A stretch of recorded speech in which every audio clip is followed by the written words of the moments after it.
My toxic manager is constantly picking on me specifically, as he micromanages me in a way that honestly is so debilitating and so demoralizing. But after finally realizing that he's only doing this to me, I'm honestly at my breaking point because right now I seriously don't know what to do. Here's what happened. To start things out, I'm a host, and the previous place that I worked did not have takeout, or the host didn't do takeout. It was high volume, so all I did was seating, reservations, and phone calls. My current place basically has the servers rotate whoever does takeout, and it's basically one of those things where if you see it while in the ticket and your section isn't full, then go ahead and take care of it. If a customer walks in for their order and it's still not packed, the host tells the server and they finish up that ticket. Other than weekend nights, we are hardly slammed and we have enough servers so it still works out. Well, suddenly the manager sends me a long message saying that he wants me to step up on takeout. I always take all the phone calls and I put in the order, but he wants me to pack everything. And he even told the servers not to touch packing takeout. But now suddenly there's 5 tickets unpacked and left alone while I scramble to figure it out. The servers are told to seat people and answer the phone for me as I'm stuck in the back packing takeout. It's like, what is going on right now? The other manager screams at me that I'm doing it wrong, even if I'm doing it right. He says things are missing when they're not. He says hot and cold items should be separated, but then says hot should be on top, but cold should be on the bottom, while also complaining about some items being double bagged and saying, oh, this one should and this one shouldn't. And it's like, what are you doing? He's even waved a bag in front of my face in front of the other manager and staff, and this is because it was a 20 ounce and not a 16 ounce. He would micromanage that I put 2 sauce packets in and not 3, or only 2 utensils and not 4. All dishes should be upright and all takeout with a menu. Now, despite this, I've packed it exactly as he says, like it's a science. But opening up takeout I've packed and stapled to examine for mistakes is absolutely crazy. When I've started taking out bags and putting utensils in them, making them ready for orders and to pack, he puts them away and only wants me to start opening a bag when the kitchen finishes everything in that specific order. And it's just so crazy to me. And it would be one thing if it was actually a complex system, but we only have 3 types of bags, 3 types of containers, and 3 types of boxes. So packing our cuisine is essentially a pizza place level easy in terms of packing. Since then, I've actually passed over takeout for months before I know for a fact this special training was only happening to me, and the 2 new servers never got any of it. But every server has forgotten sauces, gotten orders wrong, and made sauce packets rain into these bags. Even the manager himself forgets a drink or a straw. And guess what? They just laugh about these mistakes, and so does he. I'm the only one that got this special training. Last weekend, he told some of the servers to help with a bunch of orders, and some of them forgot sauces, mixed up drinks, and most forgot menus and packed dishes with the bag not upright. And yet, despite all of this, no one was yelled at. The manager even laughed with a server about a drink mix-up. And it's like, what are you talking about? What bothers me most is I don't even touch any of my takeout tips, so I have to deal with all of this while they keep my tips. I also know for a fact that other people in my job before me would just text all day at the stand. One time, he was pissed off that I made a sale by charging people $2 for 2 styrofoam cups of water, saying that you don't need to charge for water. And it's like, okay, so you're anal about counting napkins, but not excited about a sale? And sure, I know it doesn't matter, but still, I'm like, why? Why me? After the bag waving, I ended up tearing up to the chef, who definitely let the managers know, and my hours got cut from 5 days to 2 days. And I don't even want to go to my shifts tomorrow. I don't even know if it's worth talking to the manager that's actually nice to me. And the funny part is that I've had no mix-up or complaints on my takeout orders the past 2 weeks. But honestly, it all just doesn't matter because I don't think I'll ever get respected by these people. So seriously, is it worth talking to the manager that's actually nice to me to see if there's something that can be done? Because right now, I honestly don't know what to do. Okay, honestly, I'm kind of surprised that you're sticking with it and still working there. Seriously, these people suck. They're obviously calling you out on purpose, and for some reason, they're very clearly treating you differently. And no, this is not your fault. Nothing, and I mean nothing that you're doing right now would ever justify this kind of treatment. Like, this guy is so crazy about you figuring out your takeout orders, and yet even still, the servers can mess up and they don't get anything. And my God, trust me when I say this, I've been there. I've been with awful managers who treat me like garbage and yet seem to laugh and joke with everybody else. And you're just kind of left sitting there like, wait, what did I do? I didn't do anything. Because from the sounds of it, you're a good worker. You're trying to find the most optimal way to get things done, and this guy's literally just crapping on you. So sure, you could talk to your manager, but in my opinion, I think you absolutely should find another job, because this place doesn't sound like it's gonna get better anytime soon. If you like Am I the Jerk, you're probably going to love Am I the Genius. Check it out, link down below below in the description. Also, go to amithejerk.com/submit if you would like to submit your own stories. Nobody in my life seems to like my boyfriend, and now I'm second guessing our entire relationship because right now I seriously don't know what to do. Here's what happened. So my boyfriend and I have been dating for just a little bit over a year. We met at my workplace and moved in together last July. Because of a financial situation, I had to move in with him even though I didn't quite feel ready. Now, things were good when we first met. I mean, the guy is a little strange, but I knew that from the start and I appreciated it. We had the same sense of humor and got along, and that's all that really mattered to me. I like having someone who's different than me to converse with. Now, to preface this, when my boyfriend is around me, he's either very shut in playing games or excited to show me little Instagram memes and affection. However, when he began to meet my friends and family, he wouldn't put in any effort. He would sit in the corner awkwardly silent, and it would pique everybody's interest. They either thought that we were fighting or that he was upset. My friends, family, and I played it off at first, and we thought, hey, maybe he's just super introverted. I never believed in love at first sight. So even though we started in a good place, and I wasn't sure if I want to marry him, I thought that we would learn, grow together, and get better. Well, instead, our relationship has gone very downhill. Our differences have started to become unbearable to me. He is constantly quiet and reserved, and it comes off like he's pissed off 24/7. Although he always denies being upset, it's so hard to relate and talk to him when I'm very extroverted and he's being extremely quiet and introverted. Lately, I've had multiple of my friends express that they think he doesn't like them, and this is all because of the way he acts. And apparently, it seems that they don't want to be around him either. My family has asked me multiple times, "Are you sure about this one?" Which is disheartening to me because I value their opinions a lot. Yesterday was my birthday dinner, and my best friend brought a guy that she is talking to. Well, today she confided in me that her guy was worried that my boyfriend was racist simply because of the way he was acting and not trying to converse. The guy said he tried hard to talk to my boyfriend, but he just literally wouldn't engage. Now, this really upset me because my boyfriend is definitely not like that, but always has this awful attitude. Everyone around my life that cares for me is expressing that they aren't sure about him for me because we are so different. And usually I would not care, but it's starting to change my attitude towards him. I'm so scared to tell him that I don't have feelings anymore and want to separate because having differences doesn't feel like a valid reason to break up. Well, last month I tried to tell him that I want to live separately when our lease ends because living alone is something I value, and I was practically forced to move in with him due to finances. Well, when I said that, he cried and said he wouldn't have anywhere to go if I moved out. So I just settled it by having different bedrooms in the same house when we move out. Now, I know where this story ends and the obvious solution is to break up, but I don't know how to navigate it and I don't want to hurt him. I know I have to, but I have a huge problem with tense situations like these. I'm so avoidant to hurt him that I contemplated moving back home as an excuse to break up with him, but I realized that would just ruin everything that I have going for me right now. What should I do? Okay, first and foremost, it doesn't sound like this guy's putting any effort into your relationship. Sure, he's excited to be around you, but around family, I mean, my God, this guy's not even trying. And also, I think you need to realize that no matter how you go about this situation, you will hurt him, whether you break up with him softly or just by ripping the band-aid off. Like, this guy's probably gonna cry and be really upset, but at the end of the day, you said it. You said, hey, I might not want to be with this guy anymore, and in my opinion, if you really feel that way, then that's a big red flag that this probably is not right for you. So yeah, the situation sucks, but I think you do need to do what's best for you, because from the sounds of it, this does not sound ideal, and I don't blame you for having second thoughts. My grandmother is constantly trying to control my life, and with my birthday trip coming up around the corner, I'm worried that she might try to do it again, because right now I really don't know what to do. Here's what happened. Okay, so I need some help on how to handle my grandmother, who I suspect is trying to control my life, because I'm honestly getting so fed up with her behavior, and so is my family. Me, my parents, and one of my brothers have a hearing impairment and severe disabilities, but even still, we are very independent. I left the nest when I was just 19 years old, and I live alone in my own flat. And in these 6 years, my confidence and independence increased with the help of support workers. And I even started recently traveling to different places around the United Kingdom. My grandma had been part of my life since I was born, and I always thought of her as a mother figure, so my childhood always seemed normal. But when I was 17 years old, I was forced to stay with her for a while. Everything seemed fine at the beginning, but then I noticed some red flags while I was staying there. For example, she tells me to change into something else just because she didn't like it, or to wait at the bus station to pick me up, even though I didn't ask her to, and even calls me when I'm running late home. Well, I couldn't take it anymore, and I ran away and went back to my parents after I was found. The whole thing traumatized me so much. I suffered from severe anxiety, had some really dark thoughts, and refused to see her or contact her for for a year. Recently, she started controlling and withholding info from the family too. For example, when Dad told her about an extension planned for the family house, after the paperwork was completed and signed, she had the audacity to phone the council for further information, but she was denied this due to confidentiality reasons, and instead she got scolded. Another example is the pregnancy of my step-cousin, and she didn't tell us about it until after the baby was born. Also, she didn't tell my dad about my great-uncle's death until after the funeral. And on top of that, my aunt's marriage is something she didn't tell my dad about until just a week before the wedding. She also doesn't like my mom, and would often leave her out of cards and presents, which she finds very upsetting. She treats her other 3 children and my cousins differently from us, and allows them to live their own lives. However, she hasn't seen one of them for 3 years, and is still moaning about it, even though he does see his granddad a lot. As for me, she once criticized me about the condition of my flat, tried to steer me away from my granddad's funeral on my mom's side because I had an exam on that day, and showed concerns about my well-being at university, despite being happy about it when I first told her about it. I am planning a trip to Scotland, and I will be staying there for 3 weeks. Because of her nature and her pride high enough to not apologize even once, as well as just make excuses and criticize us, I originally planned to not tell her, but she seemed to have a tradition where she FaceTimes me to sing happy birthday every year, and I find it really annoying now, and I've told her many times to stop. And because the trip is on my birthday, she will eventually know about this. I don't want her to make me upset or try to ruin my plans in any way, so I want to find a way to say to her that she can't control my life, and if she can't accept that I'm an adult now, then I can't trust her with my life anymore. I now call her or see her less frequently because I'm getting really fed up now, and so does my dad. I already have mental health issues, and this would just make me more upset. So right now I'm super frustrated, and I really just don't want to deal with her any longer. Yeah, I can understand where you're coming from. This does sound super obnoxious, because what you're describing really does sound super controlling. But I think the strategy that you're going with, where you're like kind of slowly fading out of like any kind of communication, especially on a more detailed manner, like that in my opinion might be the best change that you need. Sometimes an information diet really will go a long way in showing people that, hey, I don't like you nearly as much as you think I do. So hopefully this all works out, and hopefully your birthday isn't ruined by your grandma, because considering the way she's treated you in the past, I think that you deserve to celebrate that day without her being present to try and take away from it. Am I the jerk for trying to have a conversation with my friend about whether or not they found a ride for us to go to and from the airport? Because right now I'm being called disrespectful, and at this point I really don't know what to do. Here's what happened. Okay, so about 3 weeks ago, we booked a vacation, and my friend said that their mother will take us to and from the airport, so we shouldn't bother paying to park the car at the airport, as they also didn't want to spend the money doing that. Because of this, I told other people in our party to make their own travel arrangements, and they have done so without any kind of issue. A week passes by, and I asked my friend if this is all sorted out for sure, with our way to and from the airport being figured out. Well, they then came back to me saying that they hadn't even asked yet, but that they will do that soon. Because of this, I made arrangements for a family member to take us to the airport, and I left my friend to figure out a way back. Now, because we're tight on time, I've said that my friend needs to meet me at my house, and that we'll travel from there. And this is fine, but now I'm being told that the ride they've planned back from the airport stops once we arrive at their house. I didn't drive, and now 6 days out from the vacation, I'm having to find more travel arrangements back from their home. And I've said that this is silly and unfair, as they originally said rides were sorted and didn't want to pay for parking. But apparently, because I've asked if we could head to the airport from my house, it's disrespectful of me to assume that I'd have a ride home. And I've paid for the ride to the airport as my family member asked for fuel. Their ride back doesn't want fuel, but now I'll likely have to pay anyone else to give me a ride home. So seriously, am I the jerk in this situation? I don't feel like I am, but perhaps maybe I'm looking at this weirdly. I mean, they did say that we'd have rides sorted out, but we never had any. So it's honestly been such a mess ever since then. What should I do? Oh my gosh, I hate situations like this because seriously, you're not asking a lot from this friend. Like, the least they can do is at least follow through with what they were saying they were going to do. So if they're the one that initiated and said, oh, don't worry guys, I'll take care of the ride situation, and then slowly but surely that turns out to be a complete lie, then my God, don't ever use them for anything ever again. They're clearly not reliable, and they absolutely will leave you high and dry. So no, you're not the jerk, and you definitely were not being disrespectful, because the way this friend acted, in my opinion, was completely out of line. My entitled extended family is furious with me and my partner after we decided to have no children at our wedding, as they are all now freaking out on us and making this into a bigger deal than it definitely needs to be. And at this point, I'm wondering if we're the jerk, or if we're somehow justified for doing things the way that we want. Here's what happened. Okay, so we set a no children rule for our wedding. We're having a small wedding with maybe 100 close friends and family, and it's one where you wear a black tie, there will be an open bar, and there's going to be a big band. We've been clear on this rule from the beginning of our wedding planning, and we communicated this a year prior to our wedding when we sent out the save the dates. For context, we're in our mid-20s, and none of our close friends are married or even thinking about children. Our family friends are all 60 plus years old too, so their children are grown up. Since then, we've had to flex our rule to include our 4-year-old niece and our 2-year-old nephew as a flower girl and page boy, but they will be accompanied by their nanny who will take them home right afterwards. Before sending out the official invites, we thought that it would be courteous to let other family members know that we are sticking to our no children rule. However, this has caused major backlash. A cousin claims that they see the groom as a brother and is sending nasty long messages about how she's upset, isn't sleeping, can't believe we don't see her child in the same way we see our niece and nephew, refusing to attend our wedding, trying to say, oh, I'll bring her to the ceremony only and then I'll leave. But regardless of what's happening, we've held our stance on no means no. On top of this, the aunt is also sending long messages about how the entire side of the family is upset. The child in question isn't just another child, but should be considered part of our immediate family, and that the dead uncle would be so disappointed with our decision. Before my fiance and I were engaged, this side of the family hated my fiance as she is from a different religion. They gave her years of awful treatment and tried to break us up. And you know what? They haven't apologized, and my fiance has moved on from the past. We didn't think a no-child rule would be so controversial, but now we're getting nasty stuff from this side of the family about the no-child rule. So seriously, are we the jerks for enforcing this? Because right now we don't know what to do. No, you didn't do anything wrong. These people are so weird. You literally told them a year ago that you don't want kids at your wedding. How is that hard to understand? Like seriously, it would not take that much to find a babysitter and just have the kids babysat for this one ceremony. These people are also acting like you did this on purpose just in spite of them, when in reality, this is just how you want your wedding done. And I think you have every right to treat your wedding any way that you want. So yeah, you didn't do anything wrong. These people suck. And the fact that they're guilt tripping you, in my opinion, is incredibly toxic. My entitled mom is pressuring me to introduce my boyfriend to her, despite the fact that I really don't want to do that. Because after a lifetime of having her judge literally everybody in my life, from friends to partners, I'm now extremely hesitant to share this partner with her, as I don't want her to criticize them in the way that she's done to others in the past. Here's what happened. Firstly, I would just like to say that I genuinely do love my mom. She supported me in almost everything, was there for me during my recent hard times, so I do not hate her, nor do I have any reason to. Now, for a bit of background, I'm 22 years old and I'm about to turn 23, but ever since I was little, I was very shamed for everything by my family, namely my looks, what I enjoyed to eat, when I would get sweat stains on my shirt, my private journal that they found, my toys, etc. And this is including my mom, and I feel like I grew up to be extremely private and secretive, avoiding any chance to get shamed again at all cost, by rarely, if ever, sharing details about my personal life and what I like. My mom has a habit of judging people extremely harsh and always finding a flaw in somebody. We could be walking on the street and a gorgeous girl could be passing us by, and if I mentioned to her, wow, she's pretty, she would say something like, yeah, I don't know, her thighs are kind of big, and her hair is so thin, and her dress is ugly. The worst part is that she does it to my friends as well. I'll show her a group picture, and she'll start judging every single thing about everybody in that picture. She will make mean remarks to the face of my closest friends that she had met plenty of times, such as mentioning so many times how wrong a certain makeup looks on my friend's face. I still live with her, even though my biggest wish since I was a teenager has been to move out, but I simply can't afford that right now because I am a student. Because of this, I had always hidden every boy I've dated from my parents, especially from my mom. When she did find out about somebody, she wouldn't hesitate to completely destroy him as much as she could to my face. He could be the most gorgeous guy, and she would always overly point out every small thing that she finds as a flaw. When she won't point out his looks, she'll find the smallest detail about their personality, over-exaggerate it, and make it seem like they're such a loser. Now, with that in mind, I have been dating my current boyfriend for a year and a half now. She found out about this when we were 2 months into our relationship, and ever since then, she mentions how he's impolite and rude for not coming to meet her. It's not like he's a complete stranger to her, as my brother and him were friends for many years, and they often hang out in the same group of friends. After a couple of months, while still constantly pressuring me, I mentioned to her that I don't view meeting the parents as necessary right now, that I am old enough to decide my life with someone for myself, and if I were to get to the point of being engaged with somebody, then yes, surely she would meet them. Well, when I said this, she got very angry and said that this is not normal, that she will always need to meet them way before it gets to that point, that she finds it rude of me to hide them from her. Now, I did not elaborate on on why I'm doing it, but she did not stop complaining about not having met him. But I simply do not want to hear her harsh, rude, and aggressive judging about my partner, which is the exact same thing she did with every partner or friend from the past. I don't want to give her the opportunity to mock anything about him to his face. So seriously, am I in the wrong here? Is it really that wrong to wait for things to be serious like an engagement until someone gets to meet my parents? Because right now I honestly don't know what to do. Okay, honestly, based on what you described, I don't blame you for doing things the way that you're doing it right now. Your mom sounds obnoxious and it sounds like she really wants to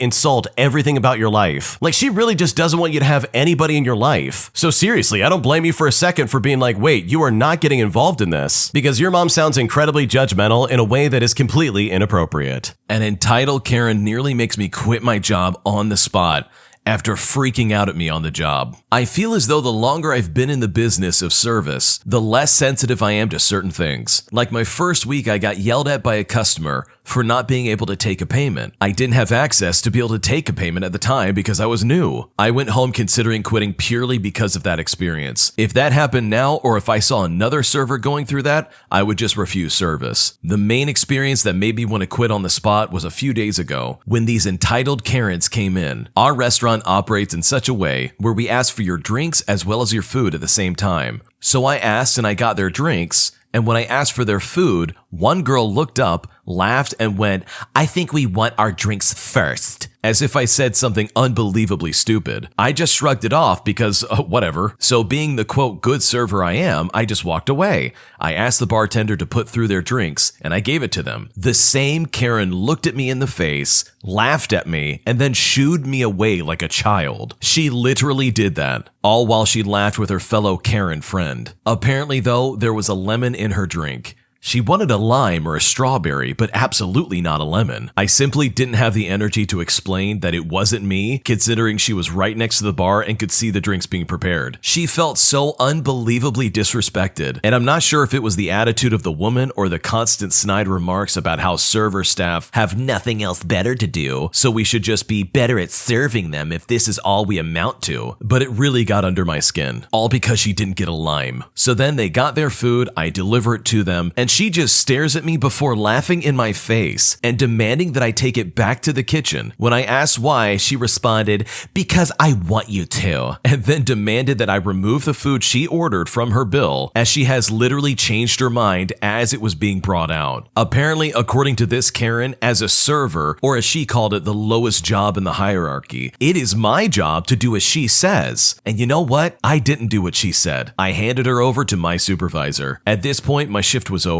I warned my colleagues about the stupid Karens at table 3, and I ran out of there. My guess is, to explain their behavior, is that they were already inebriated and very entitled. I'm still in disbelief that this happened. I've never seen someone swear in every sentence before. I'm still tempted to quit because management is incapable of protecting their servers from this type of abuse. Not that this particular customer was abusive, but I have seen some physical violence break out, and the manager will just offer a customer a free coffee and ignore the damage to the server. So overall, I'm really reflecting on my future career opportunities, and I'm not sure what to do. As someone who's worked in food service as well as customer service, let me tell you, I know exactly where you're coming from. It is horrific to have to deal with people who do not care about your well-being, all the while you're supposed to care about their well-being as if they're the most important person on the planet, which at its core is just simply unfair. Yes, I am serving you your food, and yes, I'm providing you some semblance of customer service to the best of my ability towards the tail end of my shift. Cut me some slack if I'm not spot on. And I just cannot stand that this stupid Karen actually described a server as the lowest job in the hierarchy. Fun fact, that's an incredibly hard job.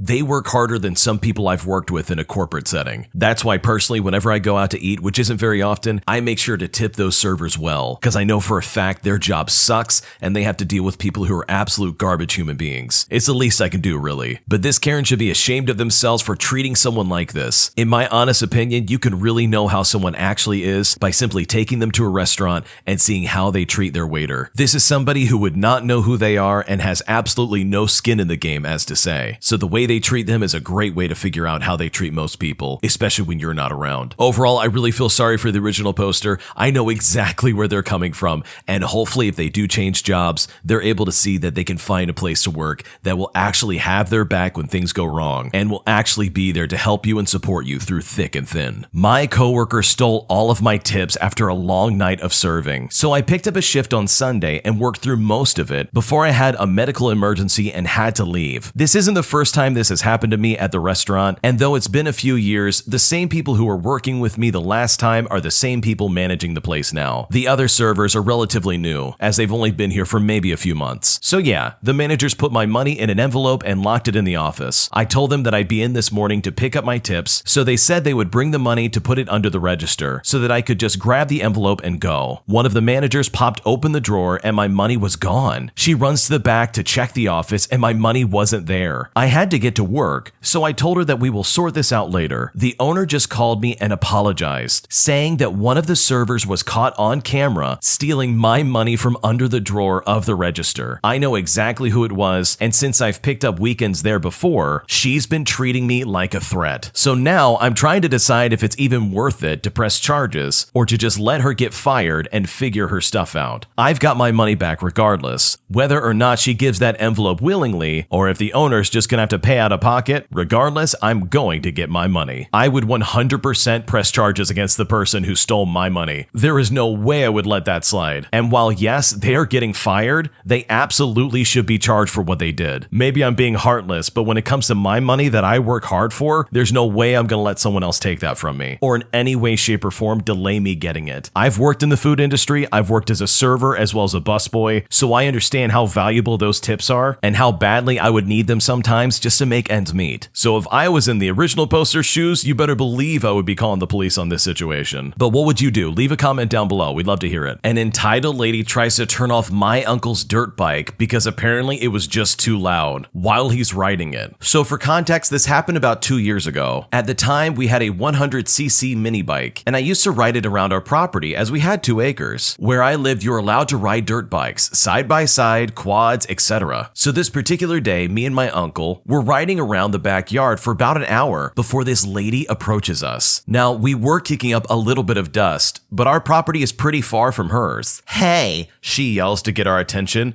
Yeah? Hi, sorry, I couldn't hear you," my uncle says. Now, I'm not gonna go through the whole thing, but she basically lectured us about how what we were doing was illegal and how we're not supposed to be doing it. Keep in mind, we are on our property, and even if we weren't on our property, it was county land, therefore it was still legal. My uncle basically goes on to explain how what we were doing isn't legal. Once she is proven wrong, she goes back to her house on a quad with no gear. Anyways, we ride for about 30 more minutes and she comes back again. "Excuse me, I'm trying to feed my horse. Can you get off those things?" she says. Keep in mind, our property is pretty far from hers and our bikes are not loud from her house. She then proceeded to literally try and turn off my uncle's bike, so he gets defensive and slaps her arm away. She then tries to blame him for assault and she basically walks back to her house without her quad this time and films us the entire way back to her house while we're just sitting there in confusion of what just happened. Me and my uncle now make jokes about it and ended up nicknaming her the crazy horse lady, as we constantly ended up having more problems with her. Entitled Karens like this are really the bane of my existence because they are always constantly trying to ruin the fun, especially when the fun is legal and not bothering anybody. This story is akin to some Karen walking up to a skate park and getting angry at skaters skating on said skate park. Say that 10 times fast. No, but seriously, this lady walked onto this guy's property and tried to turn off his bike while he's still riding it. Like, how entitled do you have to be to try and mess with someone else's property? That is simply not okay. And then when she gets proven wrong and absolutely destroyed verbally, she walks back to her property just to film them. So at least they'll have some kind of demo reel when it comes to them riding around their property, I guess. So the moral of this story, don't bother people if they're having fun, especially when that fun is not bothering you. Otherwise, you're just gonna look like a Karen.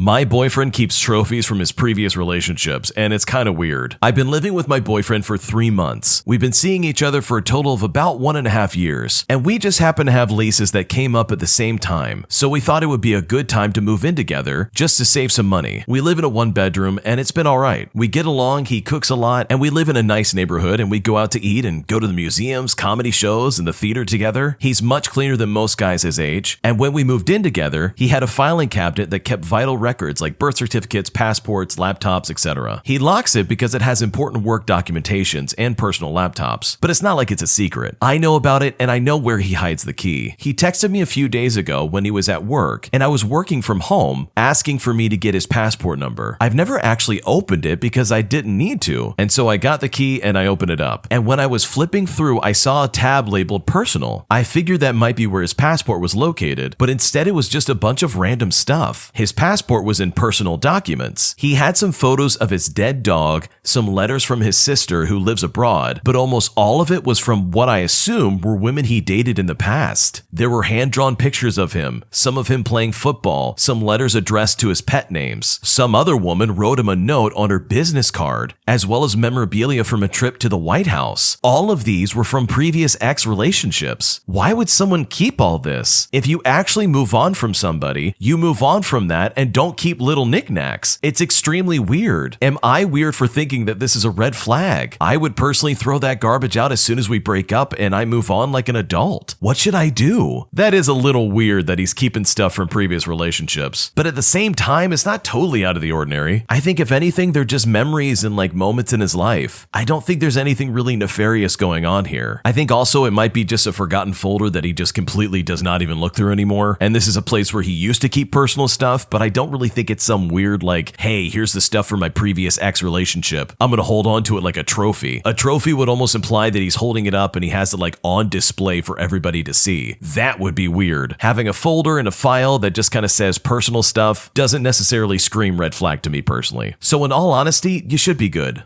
My stepmom has completely stolen my dad away from me. I'm a 17-year-old male, and this story takes place a few years ago. My dad got a new girlfriend in September of 2019. We thought this was great and everyone was happy because he was pretty lonely. When we met her, she was great. She was funny, she liked messing around, and she was just overall a nice person. On Thanksgiving of that year is when the first odd thing happened. She talked about how she just left her husband because she didn't like him anymore. She left the state and didn't divorce until it was completely forced on her. On Christmas, when we were all playing around with our presents as kids do, she suddenly starts yelling at her kids for playing with our stuff, which they were allowed to do, and started pulling them by the ear. This caught everybody off guard, and my mom told my dad that he might want to be careful around her. Then February came around and it was a normal weekend. Me, being the annoying brother that I am, decided to steal a Skittle from my sister. I know this was a pretty rude thing to do, but I was joking around and I gave it right back. She then starts yelling at me for how rude it was and how I should be nicer to her. This threw me way off guard. She started yelling because I took a Skittle. She then made me stand in the corner on one leg and count to 100. This is extremely odd because no one in our family ever gives physical punishments. Meanwhile, my dad is just standing there and my sister is trying to explain that it was fine. Later that night, I threw up, and for a very, very long time, I thought I was just sick. Turns out that it was a reaction to trauma I had when I was a baby, where my biological parents didn't feed us or my brothers and got us in trouble for eating. When I was being told about this, I also learned that since I was adopted, my parents agreed that I would never receive punishment for food ever. This is why I threw up. My brain remembered the trauma and I reacted to it. What made me mad is that my dad just stood there when he knew about this deal. Fast forward to August of 2021, and we started to receive counseling, and in September, we started to see our dad again. He promised that he had changed, and that the stepmom was not going to give punishment to me or my sister in any way ever again. We started rebuilding our relationship, and for a month or two, it was good. Then, 2 days before Halloween, my brother gets sent to a psychological hospital for allegedly destroying the house and for having bad behavior. This was hard on us, but he had been aggressive in the past, and so it wasn't the hardest to believe. He got out on December 10th and was once again admitted on January 3rd. This was because he had gotten very aggressive and angry when he found out he didn't get a PS5 for Christmas. During this period, his dog was taken and locked in its room for 2 weeks, only allowed to leave for the bathroom. They then had student-parent meetings. In this meeting, the stepmom verbally admitted that they locked the dog in his room. This immediately started a CPS investigation. During this time, he was once again admitted to the hospital. This time it was because, and I quote, He was punching kids and threatening everybody in the house, especially threatening to hit her and attack the neighbor's dog. By this point, everyone knew she was crazy and tried talking to my dad about it. His parents, his brother, his sisters, us kids, my mom,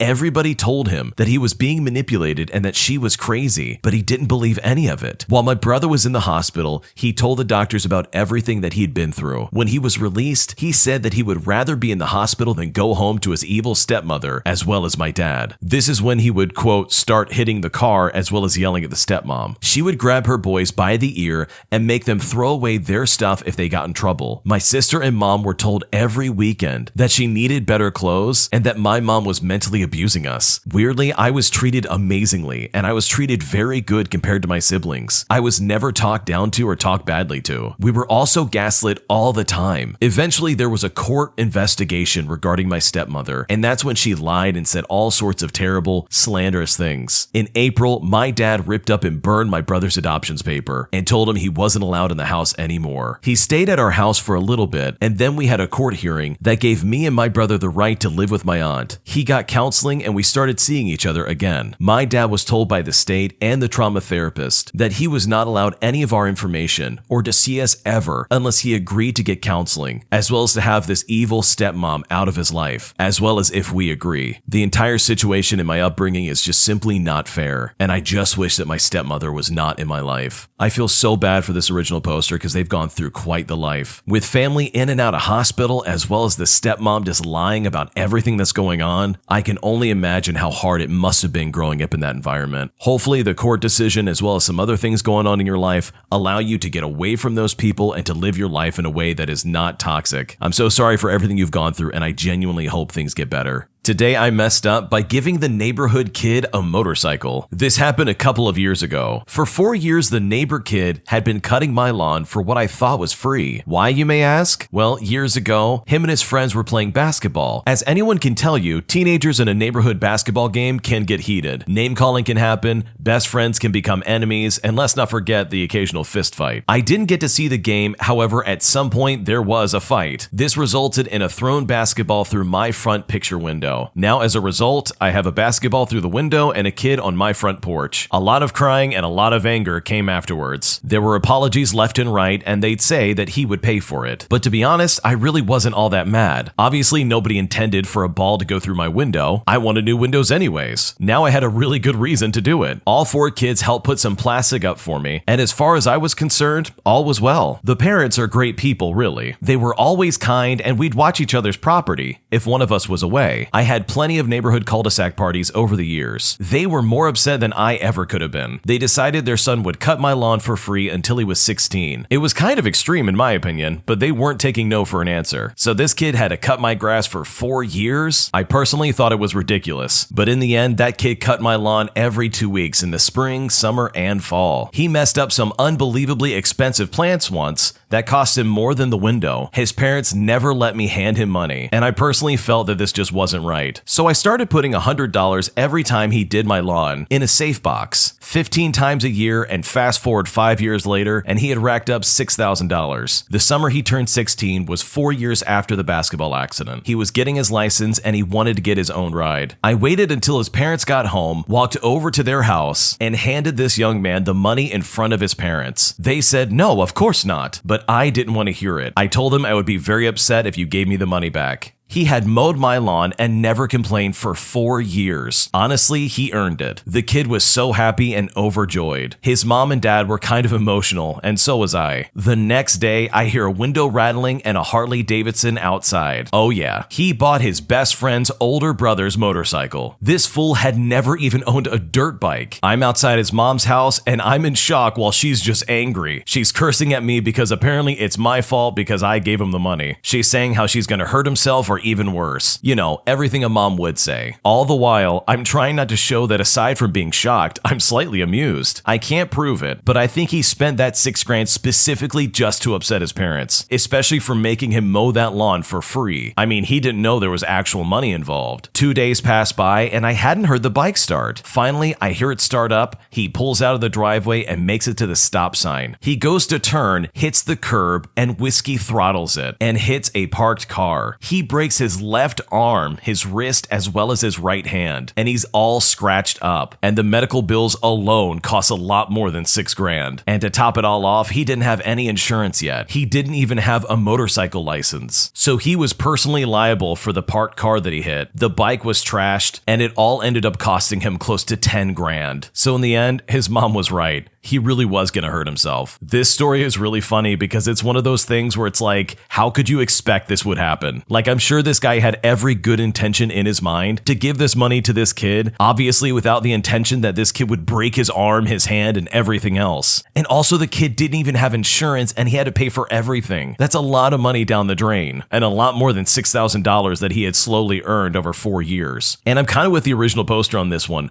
4 years for a broken window? That's insane.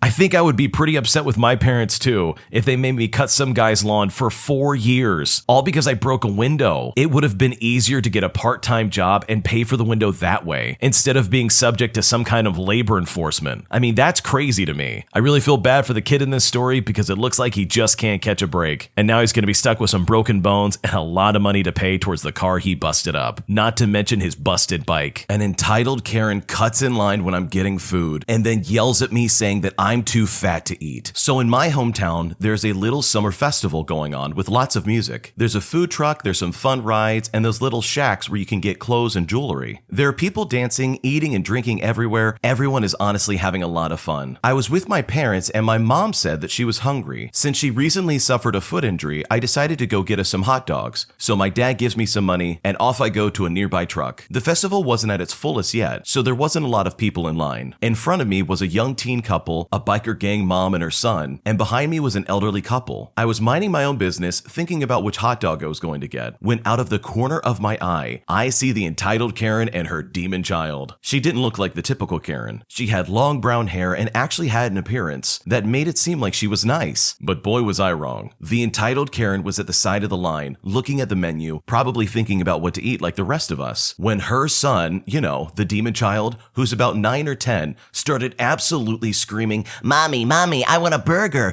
burger, burger, burger." This demon spawn repeated this on and on and on, all the way up until the entitled Karen snaps at him, saying that she heard him the first time and that she'll buy him a burger. All of a sudden, she walks and stands in front of me, all while her little gremlin child is still screaming, "Burger, burger, burger." I say politely to her, "Excuse me, ma'am, but I was already in line. You can't cut in front of me. The line isn't too long, so you won't have to wait too much." She turns around, glares at me, and spits out with pure venom, "Listen here, sweetie. My baby and I have been walking around looking for a place to eat, and my child is really hungry, so he deserves to eat as soon as possible. Also, maybe you should get out of line. You're too fat to be eating anything." Now, I'll admit, I'm a big girl, but just because I'm fat doesn't mean that I'm unhealthy. My doctors say that I'm fine and I like the way I am. If this had happened a few years ago, I probably would have cried and walked away. But I've recently gained a no BS attitude, and I wasn't about to let this entitled Karen talk to me like that, let alone insult me in this way. I say, mimicking her tone,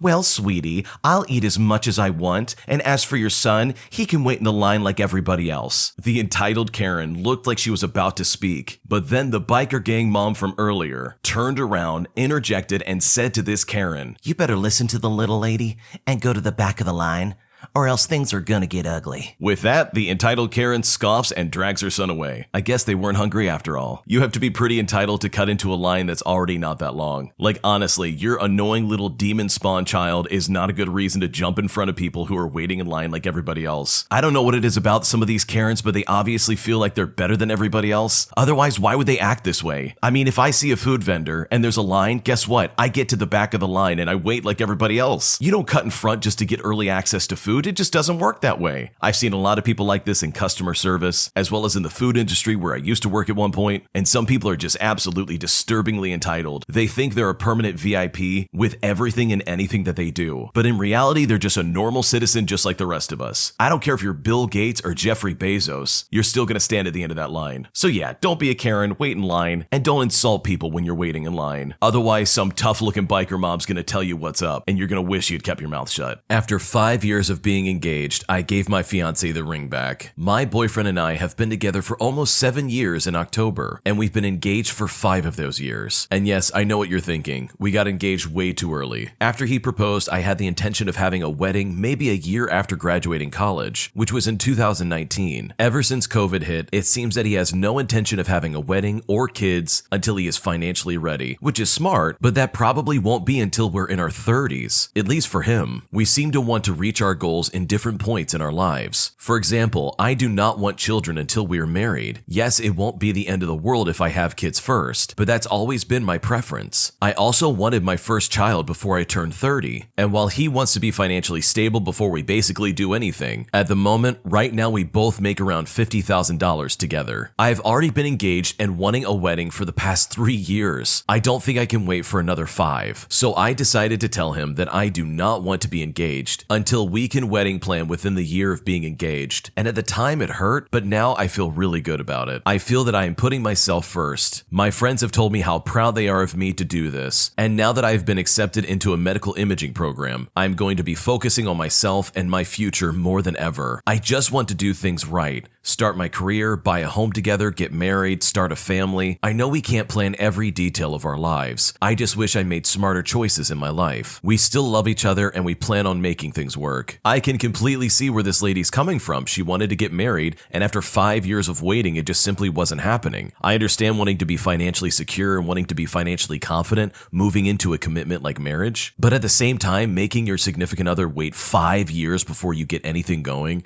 is a long time to make that kind of commitment. So I don't blame her for giving the ring back and saying, hey, let's get this planned before we get engaged again. And there's nothing wrong with that. Like, who cares what anyone else thinks? You got to do what's best for you. And it sounds like this really was the best thing to do for both of them, because it sounds like they're going to be able to actually make plans and have some kind of goal in mind, which honestly will be the best thing for their lives moving forward. Am I the jerk for not liking my girlfriend's new permanent makeup? My girlfriend and I have been together for a bit over a year now, and we have a great relationship overall. And frankly, I've never been so smitten with a woman. A year out, I could still stare at her all day, with hearts popping all over my face like a cartoon character. She is just such an insanely beautiful woman, and out of all of her features, my favorite is easily her lips. She has incredible, naturally plump lips that anyone would die for. And apart from the shape, I absolutely adore the natural color of her lips, a gorgeous dusty pink brown. Now, for the last few months, she's been working an event planning job with a woman that plans beauty industry events, and she's talked for a while about getting permanent makeup tattoos done via those connections. She already did microblading, which is cool, very subtle, and it looks really nice. She also mentioned getting her eyes done, which was horrifying to me to have a tattoo there, but I get it. That's some of the only makeup she puts on, so I guess it makes sense. But then she also said that she was thinking about getting her lips done so that they'd always look like they have lipstick on. Now, every time she mentioned this, I told her honestly how I felt. I said that I really didn't want her to do that and that it would make me sad because I absolutely adore her lips and their natural color. But at the end of the day, it's her body. This came up multiple times and every time I reacted the same, but I think she didn't take it seriously and just laughed it off. This will be relevant in a moment. Now, yesterday at her latest event, she elected to be a model for a woman to demonstrate the process of applying permanent makeup to the lips, turning them a bright red or pink. I was of course disappointed for the reasons I stated before.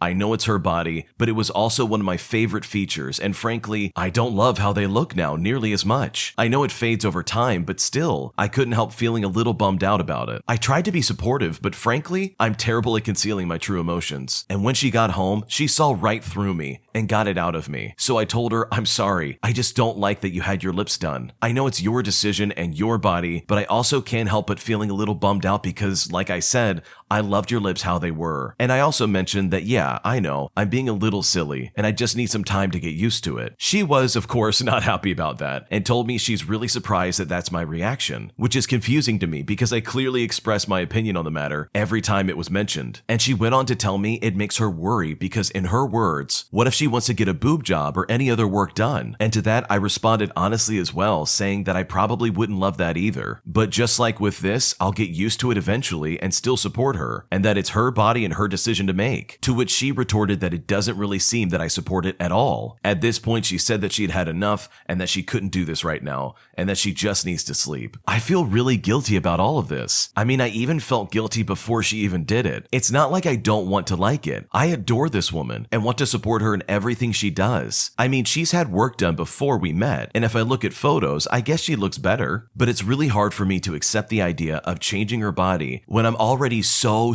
attracted to her just the way she is. And I feel like I shouldn't have to lie or hide my feelings about that. So now I honestly just need to know, was I a jerk? Should I have tried better to hide my feelings? Is it silly that I'm reacting so strongly? Is it really so bad for me to have my own preference about my girlfriend? I know that at the end of the day, I should support her no matter what, but I can't help but have certain preferences and likes and dislikes, you know what I mean? It's not like I don't want to change my heart, but I don't know. For example, if I got a big face tattoo or something, she probably wouldn't be thrilled, right? I don't know. Basically, my point is that overall, I just don't know how to reconcile our differences of opinion here, especially when it comes to major stuff like plastic surgery. What do I do? This is a really tough one because I can see both sides of this. I can completely understand where the lady's coming from, where she says, hey, it's my body and I really wanted to do it and I would really appreciate it if you supported me in this. But I can also see the guy's perspective where suddenly a major feature that he really liked about his girlfriend has suddenly changed, especially after he expressed, hey, I don't like this. It sounds like he's still going to be supportive of her no matter what, and he'll eventually get used to it, but he doesn't sound happy about it either way. But I think the guy also brings up a really good point. If he suddenly out of nowhere just got a face tattoo, how would his girlfriend react? I don't know whether or not she would be happy. I know if my significant other suddenly got a face tattoo, I'd be pretty upset. And yeah, if I love them, I would definitely support them. But in some ways, it could almost be seen as like this forced contention just to try and prove whether you're loyal or not, which I don't think is fair for anybody. But what do you think? Leave a comment down below. What would you do if you're in this guy's situation? Do you think he's overreacting a little bit and he'll get used to this new lip color? Or do you think he's right for having some kind of outrage over his girlfriend getting permanent lipstick done? Leave a comment, we'd love to know. My brother accuses me of ruining his friendship with his best friend, and now I think he's gonna be mad at me forever. What do I do? My brother's best friend and I started dating 5 years ago, and now we've been married for 3 years. And at first, my brother was happy and didn't care. Actually, he was the one who played Cupid, but lately, ever since our second daughter was born, he's been acting so weird. It's like he hates our relationship all of a sudden. 4 days ago, it was my husband's birthday, and he decided to take a short family trip to celebrate it. So we celebrated. It's just him, our daughters, and I. Nobody else, and we thought nobody cared, but apparently my brother really did care. The night before my husband's birthday was over, he texted me to let me know that I was ruining his relationship with his best friend. I told him I didn't know what he was talking about, and he started saying that I stole his best friend, and that now he doesn't even want to celebrate his birthday with him, and that he doesn't go to boys' nights either, and that it's all my fault because he spends all the time he could use with his friends with me instead, as well as with his girls, and that apparently it's like he doesn't even have a life anymore. And that is honestly completely not true. My husband prefers to stay at home because he wants to, and he only goes to boys' nights when he wants to, and that's because he doesn't feel comfortable with them like he used to. They're all single, including my brother, and live crazy lives, and my husband is on another page in his life, so he says that's why he doesn't like spending so much time with them, and honestly, I respect that. I can't force him to go if he doesn't want to. I talked to my brother and I explained all of that to him, but he keeps saying that it's all my fault, that he wanted us to be together, but he didn't expect me to apparently trap him with a ring and with kids so quickly. And hearing that hurt me so much because both of our daughters were totally planned. Neither of them was an accident that happened because of someone else. We wanted them in our lives. My husband talked to him, but he didn't understand. It's like he thinks I brainwashed him or something, and I don't know what else to do. They have been friends since kindergarten, and the last thing I want is for their decades-long relationship to be damaged because of me. So I want to try to make everything go back to the way it was before, if that's even possible, but I honestly don't know what to do. Maybe I should invite him over to our house or something, or maybe even just plan a trip just for the boys, or invite him to our next trip. I don't know. I'm willing to do anything just to fix this. And just to clarify, my husband also had a really crazy life before he started dating me. I've known him forever, and no one would ever have expected him to become a father and a husband. So I guess it's normal that everyone is shocked that he has this life now, because it's like everyone was sure that I would just be a phase and that he wouldn't change from that life for me or any woman. But he did change, and he became a fantastic father as well as a husband to me. And I guess that just bothers my brother as well as his friends. What do I do? There's not much you can really do in a situation like this, to be completely honest. It sounds like the brother's being incredibly selfish and incredibly childish. It is very immature of him to blame you for your husband growing up and becoming a father. Being a parent, and being a good parent at that, means that you got to put things aside and do whatever it takes for your children. And from the sounds of it, this lady's husband is a good husband and father. He made the changes necessary to be there for her as well as his daughters. And there's nothing wrong with that. Her brother is coming from a very immature perspective, and it is very immature of him to assume that his best friend is still the same after all these years. People change, people grow up, people become different people. That's just part of life. He is obviously very jealous and apparently hurt that he can't see his friend all the time, but that's what happens when you get married. Your priorities shift to your family, and that's the way it should be, in my opinion. So in my opinion, I don't think there's much you really can do about this except try and be involved in their life. But if he's going to blame you and be toxic and claim that you're the reason that he doesn't act the way he used to, then I think some distance and some solid boundaries would be really good for you and your family, because there's no good excuse for you to be treated like that. My parents lied to me my entire life, claiming that my dad went to medical school at the age of 16, and now that I found out the truth,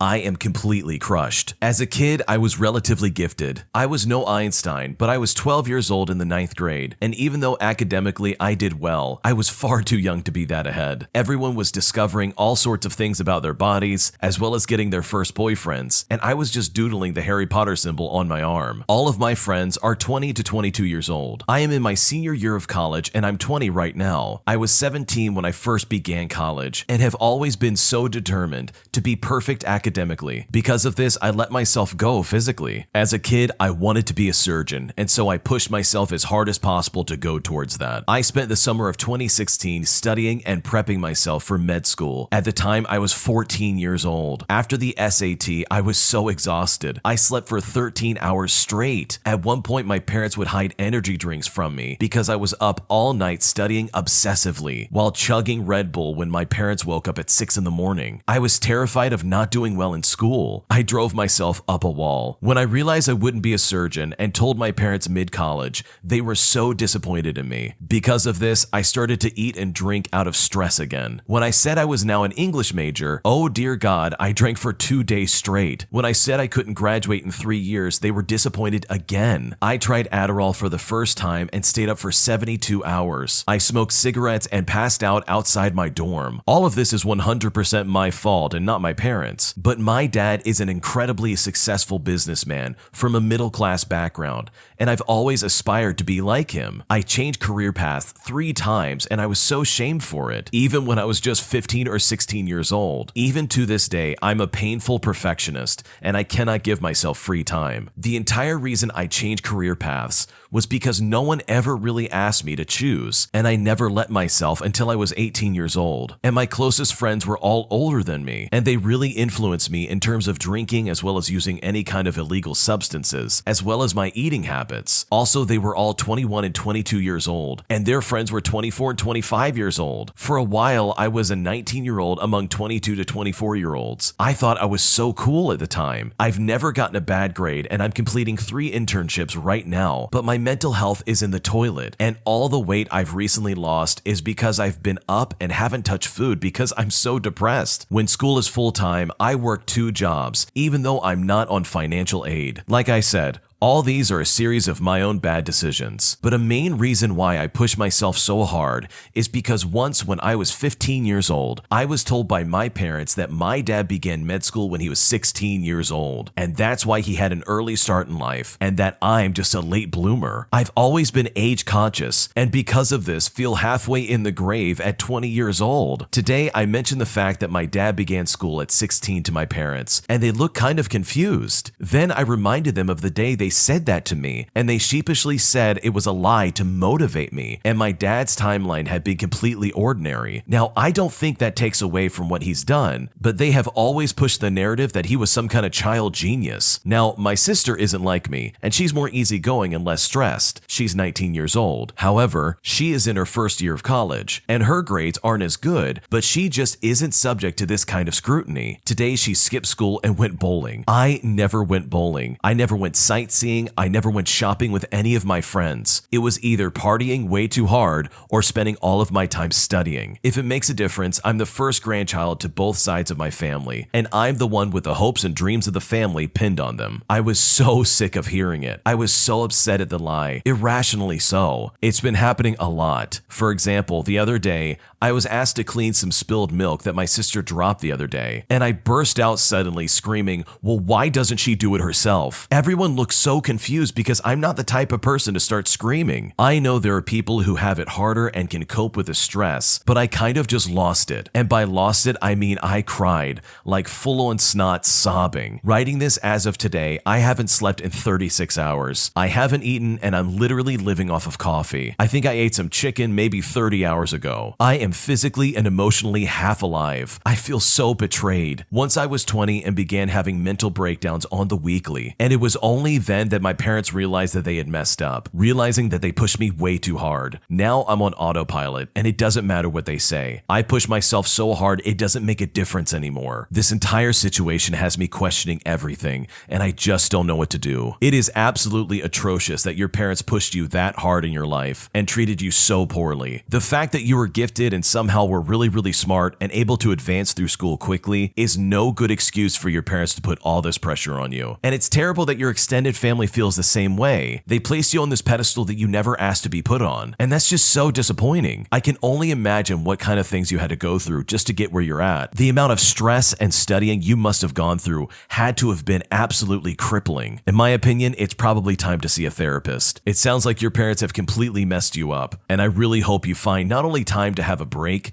but also time to find the help that you need, because you deserve way better than this. An entitled Karen made her daughter scream until a manager came to help them. I did not actually interact with this Karen much. I was merely in the area and only briefly spoke to her. But boy did I stick around to see what happened. I'd have to say though that this is a situation where the employees were also partly to blame. I was in Home Depot looking around for some replacement parts for my toilet at home when a lady with a child approached me and asked me if I knew where the pipes were. I apologized and said I don't know, as I'm hardly ever there. Also, a quick note, I don't work at Home Depot, so this question was especially weird. I myself had to ask an employee just to find the toilet parts. She gave me a look that just said, "Well, what good are you?" and just waddled off. I like to browse around the store, so I just kept browsing. That's when I found Karen in the pipe aisle talking to an employee. Said employee didn't know anything about the pipes and said that he would get someone over right away who was more knowledgeable than he was. The Karen replied that she was in a hurry and to not keep her waiting. I figured, whatever, not my problem, and kept walking over to the garden section. I came back a few minutes later and the Karen was still waiting in the pipe aisle with her daughter. It had been at least 10 minutes since I saw her last, and she did not look happy. She was tapping her foot and growling. I decided to hang in the adjacent aisle and could see everything going on in the pipe aisle. Another 5 minutes went by and the Karen lost her temper and shouted out loud, "This is ridiculous." Then she stormed out of the aisle, found another employee, and dragged them back to the pipe aisle with her. They were of no help to her either and said they would get the pipe guy to come and help her. She yelled that she already had been waiting for him for about 20 minutes. I spoke up and said I'd walked by the aisle several times and nobody came to help the lady at all, and she had indeed been waiting that long. The Karen got really smug when I said that, and the employee apologized. He got on his walkie-talkie and tried to get the employee they needed over to the aisle. The employee tried to leave, but the Karen refused to let him go until he actually got her help. But he kept trying to say he had things to do and someone should be on their way. The Karen got fed up, and that's when she whispered something to her daughter. The girl smiled ear to ear and began running to each end of the aisle, screaming out that no employee was helping her mom. The Karen told the employee if he wants her daughter to stop, then he better go get the employee who will actually help her right now. The employee jogged off and a moment later came back with a manager who was able to help the Karen get what she needed. The manager looked very angry, but still smiled and apologized to the Karen for the inconvenience. I half expected the Karen to demand a discount for the wait, but she just got what she needed and went to the checkout. I heard one of the employees mumble curse words words under their breath as the Karen left. And the manager told this employee to just calm down. I went to the checkout line and the Karen was leaving by the time I got to the register. And after that, I can honestly say I would never want to be the target of a Karen's anger. What an absolute nut job. The fact that this lady literally weaponized her children as some kind of ultimatum to get the manager to help her is insane. I mean, that is not a good parent in my opinion. You don't just have your kids screaming and running up and down the aisle just to cause a scene. Like, that's ridiculous. That's a horrible precedent to set for your child. You are basically telling them, hey, if you don't get your way, just scream and cry. Eventually you'll get it. No, that is not how the world works. I can understand not getting what you want and nobody being willing to help you out and having to wait for stuff, but causing a scene like that to me is just not the answer. And personally, I would never handle a situation like that. A customer won't take no for an answer after I've told them multiple times that we're out of a specific item that they're looking for. Eventually, I had to get my manager involved. I work at a family-style sit-down with a bar. It's the end of the night, which means I'm ready to annihilate any customer who even gives me the slightest bit of grief. A group of 3 came in to order food and drinks at our bar. The customer sat down and said that they would like a gin and tonic as well as some of our wings. I told them sure, but we're sold out of the regular breaded wings, but we can get them the non-breaded ones no problem. Now, after I said this, I'm internally begging this lady to please just be okay with it, which is the normal thing to do, but she proceeded to surpass every expectation I had on her. She said, "You're sold out?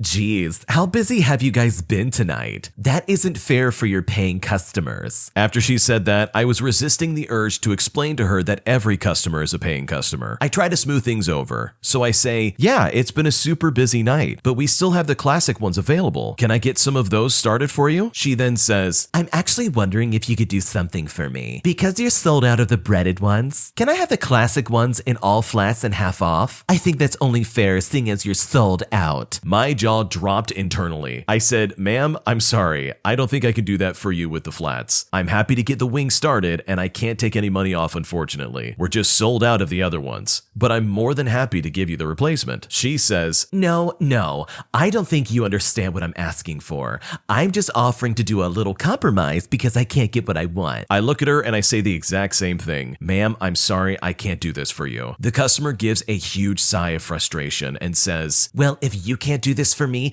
could you get me someone who can?" At this point, I was just completely stunned. I walked over to my manager, who burst out laughing once I told her what the predicament was. She goes over to the customer and basically repeats what I told her. As I watch, the customer starts getting visibly upset. She goes on to say, "Well, I'm going to be taking my business elsewhere if this is the case." As the lady's walking out, my manager says with a huge smile on her face, "Well, go ahead. I hope you have a great night." Customers like this make me so infuriated, and I'm so glad to hear that this manager had your back. It's one thing to deal with a crazy, entitled Karen of a customer, but it's another thing to deal with someone who is absolutely just ignorant and doesn't understand what's going on. It's like their brain is absolutely full of sawdust. Like, you explained to them several times, "Hey, the kind of wings you want, we are currently out of." You know, because it's the end of the night. Imagine working all day and getting through all this product, only to have this one customer come in and ask for the one thing that you don't have. And instead of listening and going for an alternative, they just continue to repeat it over and over again. I'm pretty sure I would go nuts too. Thankfully, the manager stepped in and repeated everything that you just said. Sometimes that's just what it takes for these people. They just need to hear somebody else say it just so they can be like, "Well, fine, whatever." Overall though, this is a super relatable story personally, and I love to see it when managers step up and help out their coworkers. But leave a comment down below. What's the craziest thing a customer's ever said to you? An entitled kid thinks she can get away with barking at my dogs. So I have been dealing with my neighbors since they first moved in less than a year ago. Well, after we experienced a hurricane, they have been complaining about my dogs being aggressive towards them. I have 2 dogs that are pit bull and Labrador mixed. My dogs haven't shown aggression towards anybody. That is, until their daughter started barking at them. I have told the parents about what their daughter is doing and what the outcome could be. Well, they ignored my warning and proceeded to tell me that I shouldn't have raised them to be aggressive. I never did raise them to be like that. It's just an instinct that they have as dogs. Also, if they feel threatened or feel like someone else is trying to threaten their family, they will act aggressively. They're good dogs in that way. Well, recently, their daughter, maybe 9 or 10 years old, decided that she was going to bark at them. And again, it's a good thing they're there's a fence put up. Well, after this, I decided that I had had just about enough of their BS, and I snapped at them and basically said, if my dog attacks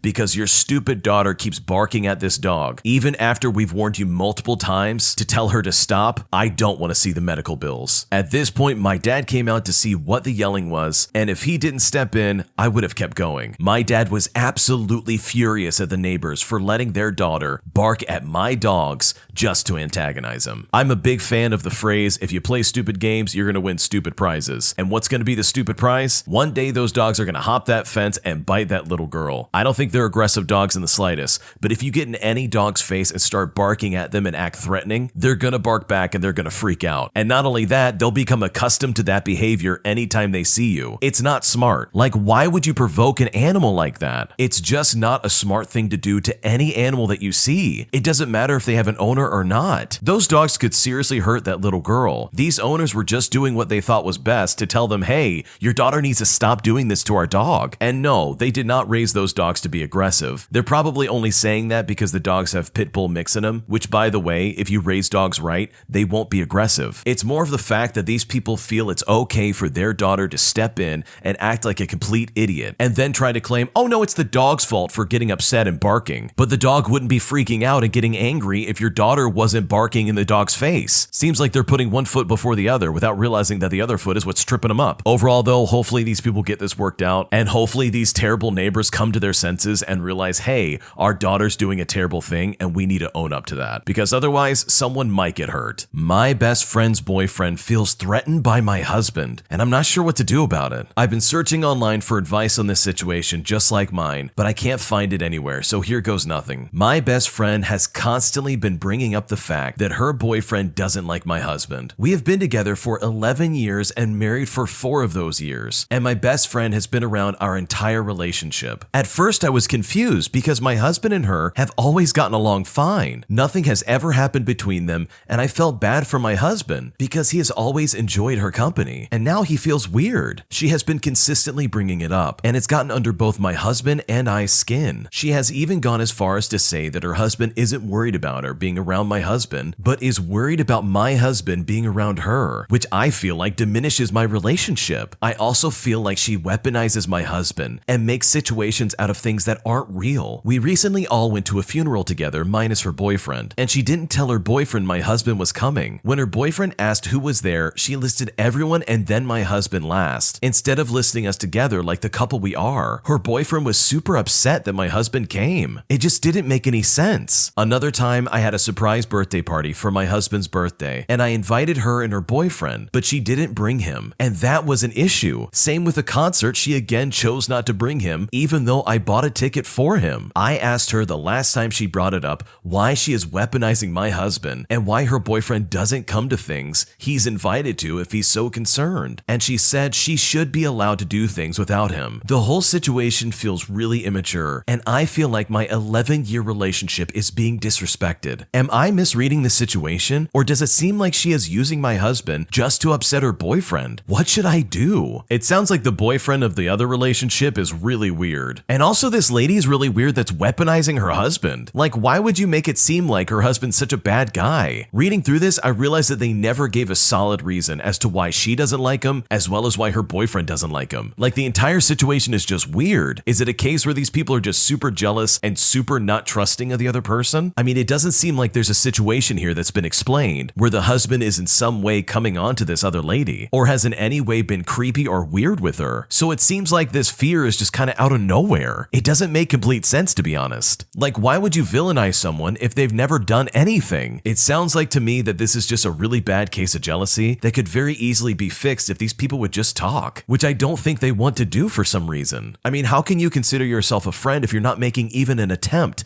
to get to know and be friends with the husband of the person you're friends with? It all just seems very silly and a little immature. And if anything, the original poster's friends are to blame for this one, because from the sounds of it, the original poster and their husband have done nothing wrong, and it seems like the other couple can't find a good reason why they don't like him. My husband made me cry by mocking me and belittling me as I'm trying to find a job, and I feel completely crushed. I'm a 32-year-old female, and I've been teaching for 7 years, and this was my last year teaching. So last Friday was my last day officially. Although I enjoy teaching, the actual profession has burnt me out emotionally emotionally and physically. My husband and I agreed that I should quit this profession or at least take a year off, and for the sake of my wellness, find another job in the meantime. When COVID-19 hit, my husband lost his job. I was understanding and showed support and sympathy since I was also upset about it. We relied on my income as a teacher as I taught online throughout 2020. However, as the months passed by, I grew resentful when he would play video games and watch movies instead of developing a plan B. I would say to him, I think it would be a good idea to see what jobs could be hiring. I know there's a pandemic, but we should be mindful about future finances. After I said that, he got very mad and said that I was emasculating him. He kept victimizing himself, saying,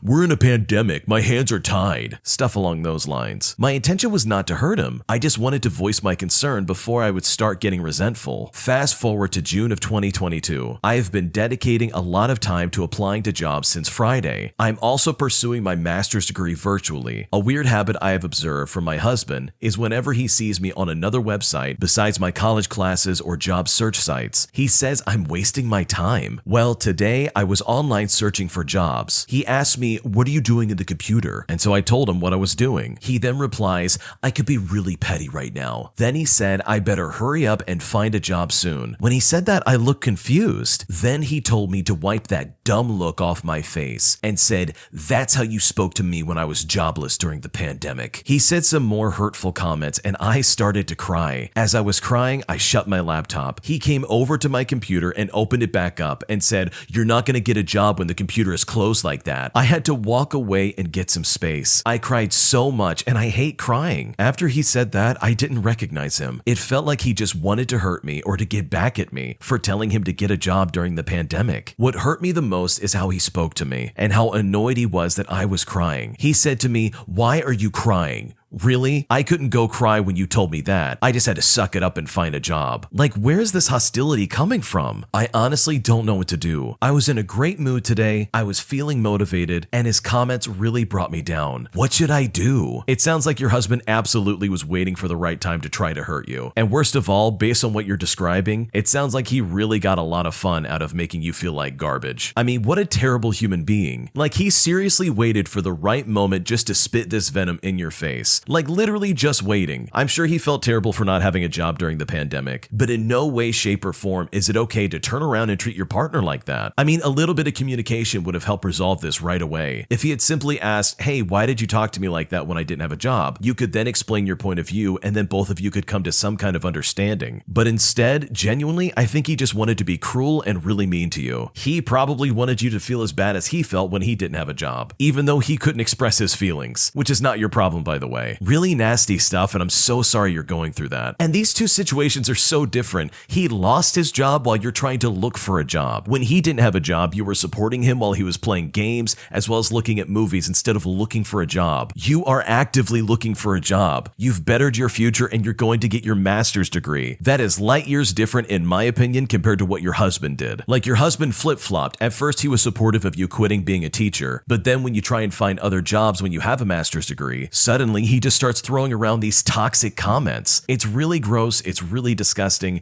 and you absolutely do not deserve that. I'm so sorry he treated you this way, and I'm so sorry that he felt the need to try and get revenge on a situation that is not at all equivalent. And I honestly hope you find some kind of solution between the two of you. I'm a 34-year-old male, and my parents track absolutely everything I do in my life, and I don't know what to do about it. I normally live overseas, and it's amazing. Whenever I come back to my home country, and throughout my entire life, my parents control me so much. Every time I leave my room, they say, "Where are you going?" And if for whatever reason I don't answer the phone because I'm asleep when I'm overseas, I get 57 phone calls. My ex-girlfriends get contacted if I don't answer right away. I get called a failure, I get called a fat slob, I get called a loser. I get told that I have no friends. It is almost constant abuse. Constant. The way they treat me has cost me girlfriends. The first one left me because she believed I would grow up to become just like my parents, even though I would never do that. The second one left because I was constantly being told that I'm terrible, which then turned me into a person that suddenly craves people to tell him that he's not terrible. And yes, I know this is a problem, and it's something that I'm trying to work on. My parents do all kinds of weird things. For example, I was just drinking an energy drink, and it was pulled out of my hands, apparently because I'm a fat slob,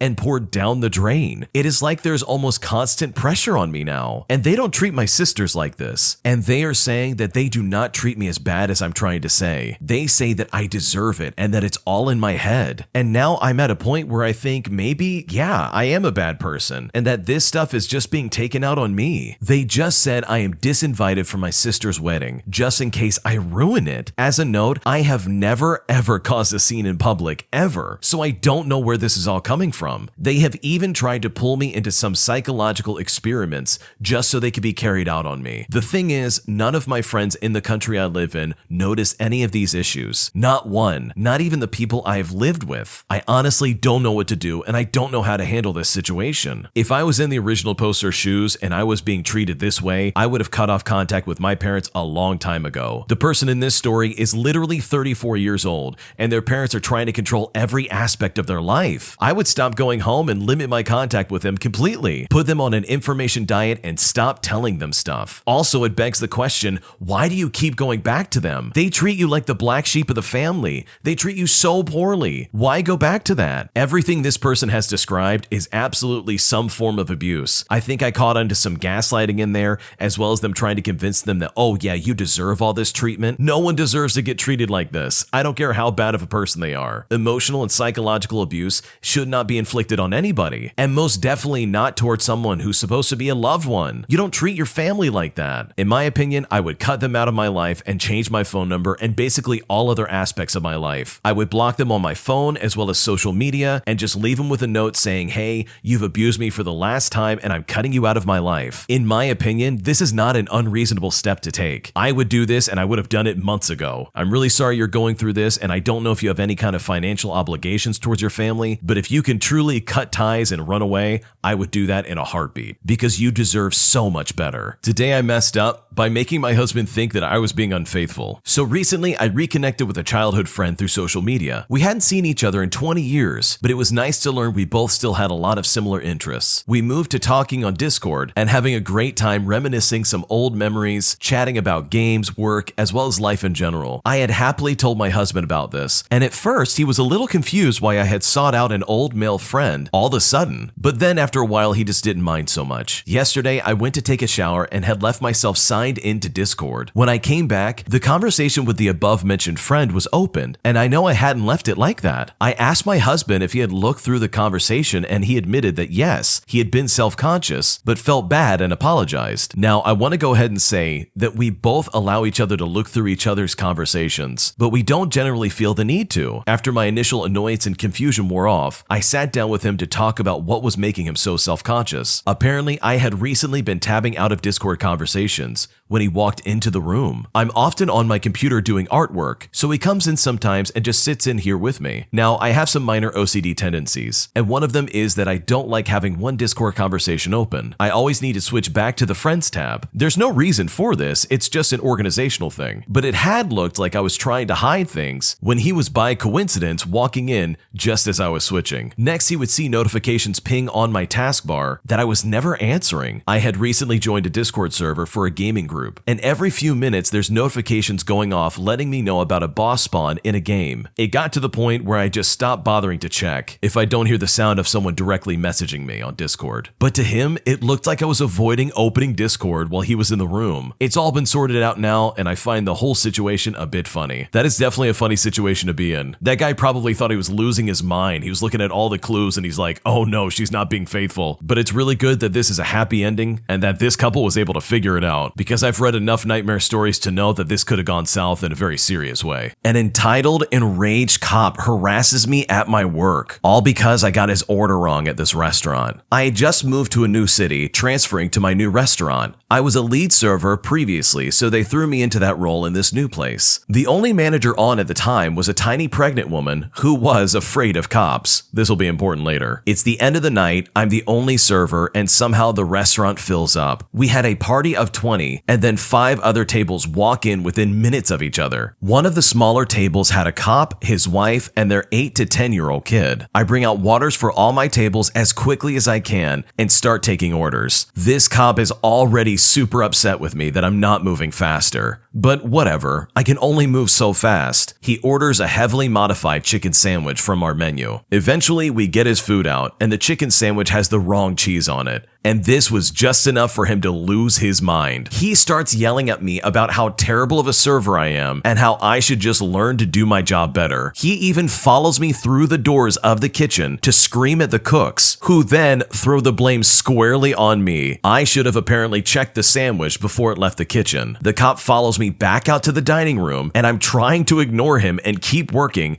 but he's following me to my tables and telling all of the people at my tables that they better not tip me or he was going to do something to them, basically giving some kind of veiled threat. He also told them that I should just quit my job and start doing a night job, if you know what I mean. All because I'm apparently so bad at my day job. He stayed on my tail for a while, talking garbage about me the entire time. I couldn't figure out what to do. Do I call the cops on a cop? My manager was hiding in the office, and the cooks already threw me under the bus, so I just sucked it up and kept working. Eventually, all my tables had their food, and the cop gave up on harassing me. He went out to the car to wait for his family. His wife paid the bill, tipped, and they left all their food untouched on the table. As soon as he was gone, I collapsed in the kitchen, crying my eyes out. I'd been putting on a brave face the whole time, but I couldn't take it anymore. They were those hiccuping sobs where you can't quite catch your breath in between trying to breathe. I calmed down some, and I tried to put on a brave face to finish service, but the tears kept flowing silently down my face, and I couldn't make eye contact with any of my guests. Half of my tables really didn't leave any tip at all. From that whole round, I made less than $50. It was my worst experience in a restaurant. Even now, after 23 years in the industry, I honestly felt completely and utterly helpless. That is a terrible situation to be stuck in. I can't believe that people would treat someone else like this over a sandwich. This isn't some 5-star restaurant where you can expect perfection. From the sounds of it, it was probably just some diner where these people were really just trying to make ends meet in their life. And it's bad enough they got to put up with all these people and be the only person taking care of them, only to then have some terrible cop run around harassing you the entire night. I mean, what kind of person would do that? The worst part about it is that I know exactly what this situation is like. I have experienced that firsthand from people when they try and get in your face and tell you that you don't know what you're doing with your job. From the sounds of it, it was an honest mistake. If the wrong cheese was on the chicken sandwich, you know what you say? Hey, could I get this again but with the correct cheese? And then point to what you actually wanted. And then miraculously, the problem will be solved. Like, people make mistakes. This lady had all these people to take care of, so it was bound to happen to somebody eventually. That's a lot of people to take care of, all on your own. Overall, it's really a nasty situation, and it just really sucks. If I was the lady in this situation, I 100% would have called the police station and reported this behavior immediately. I don't care if this person was a cop, a paramedic, a firefighter, or a doctor, or the president. This type of behavior is not acceptable. It's straight up harassment, and it is pretty telling that the manager decided to stay in the back and hide from this cop. If you can't be a manager at the worst times, you shouldn't be a manager at the best times, in my opinion. So I really feel bad for this lady, and I'm so sorry that they went through this. And hopefully, eventually, they can find a better job that will actually have people that will stand up and support them when things go wrong. Today, I messed up by letting my husband buy a motorcycle. My husband decided that after he got a new job, he would need a new vehicle since our schedules would not work to use only one car at the same time anymore. Just to add, my husband is 5'4", around 200 pounds, and he's a little bit on the chubby side. He wanted a motorcycle for a long time, and I thought, why not buy it and let him use it to get to work? We can have fun and we can spend less money than we would on a new car. Well, that's what I thought, at least. I don't really understand much about motorcycles, so I let him choose whatever he wanted. I trust he had some knowledge of what he was doing, and I saw him doing a lot of research before he settled on one. So I blindly swiped the card, and we happily spent this money together so that he could get a motorcycle. A month passes by, and today, the day before he starts his new job, the motorcycle arrives. And needless to say, this motorcycle is small. And when I say small, I mean that the two wheels are smaller than regular ones. If you stand next to it, it goes as high as your thighs. It is not something you can take on the highway, and I doubt it could go more than 60 miles an hour, much less use for your daily work commute. I looked at his face, square in his eyes, and asked him what he was thinking when he bought this one. He answered me by saying that he's not that tall, and so he didn't want to have trouble getting on the bike, and that's why he got this one. Yes, he isn't 6 foot, but was it really necessary to buy a kid-sized motorcycle? Now we have this useless bike one day before he starts starts his new job, and I'm wondering if I married a clown. This is such a tragic situation because I know for a fact